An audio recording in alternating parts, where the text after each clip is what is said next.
నమస్కారం.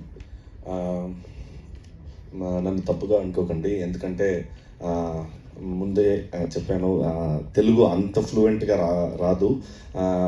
ఇందులో ఏ మాటలు తప్పుగా వస్తే నన్ను దయచేసి క్షమించండి. నాకు అసలు ఇక్కడ షేర్ చేయడానికి థ్యాంక్స్ తప్ప ఇంకా ఏమీ కొత్తగా లేదు. ఎందుకంటే ముందే ఆ ట్రైలర్ లాంచ్ ఇవ్వాలని నేను మాట్లాడాను.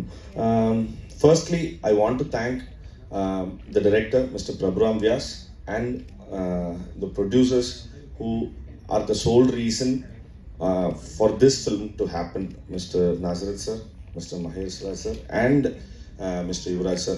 Without these three people, this film wouldn't have been possible. And because we never expected this film to, because we have given some topographical importance as this film is going to happen in and around Chennai. But thanks to Maruti sir and SKN sir for believing in us, for believing in our vision, so that they extended this film's span, this film's life to another set of audience. Thank you so much. And finally the date arrived, February 10th Saturday. ఈ weekend Telugu స్టేట్స్లో cinema release అవుతుంది. Release అయ్యే ముందు Boost లాగా నిన్న తమిళ్లో అన్ని premieres పడ్డాయి.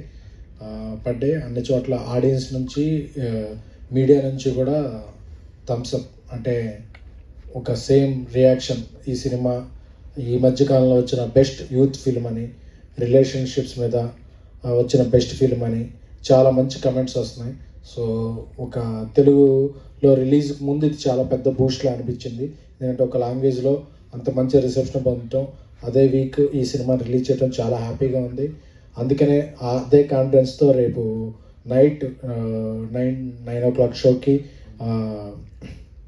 విశ్వనాథ్ థియేటర్లో, అలాగే మరికొన్న థియేటర్లో సెలబ్ అండ్ పెయిడ్ ప్రీమియర్స్ని మేము అనుకుంటున్నాం. ఎందుకంటే మా ప్రీవియస్ ఫిల్మ్ బేబీ కూడా ఇలాగే ముందు రోజు కాన్ఫిడెంట్గా కాంటెంట్ అందరికీ చూపించేసాం. ఎందుకంటే నథింగ్ టు హైడ్.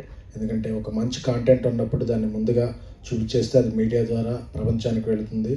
సో అందరికీ ముందే చూపిస్తున్నాం. సో ఫస్ట్ టైం ఈ సినిమా చూసినప్పుడు నాకు ఏదైతే ఎగ్జైట్మెంట్ వచ్చిందో అదే ఎగ్జైట్మెంట్ నిన్న ట్విట్టర్లో ట్వీట్స్ ద్వారా చూడటం జరిగింది. అదే ఎక్స్పీరియన్స్ ఈ February 10th ప్రతి ఒక్కళ్ళు, తెలుగు ఆడియన్స్ ప్రతి ఒక్కరికి వస్తుందని అనుకుంటున్నాను.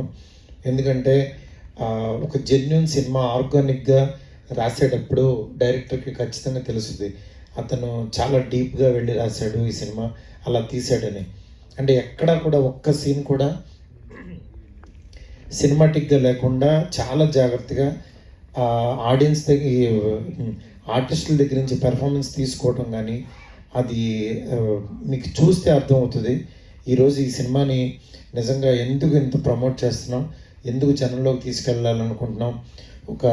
తను బేబీ తీసిన, నేను ఒక పెద్ద సినిమా చేస్తున్నా, ఈ సినిమాని ఎందుకు తెలుగు ఆడియన్స్కి తీసుకురావాలనుకున్నాం అనేది మీరు రిలీజ్ అయిన తర్వాత చూస్తారు.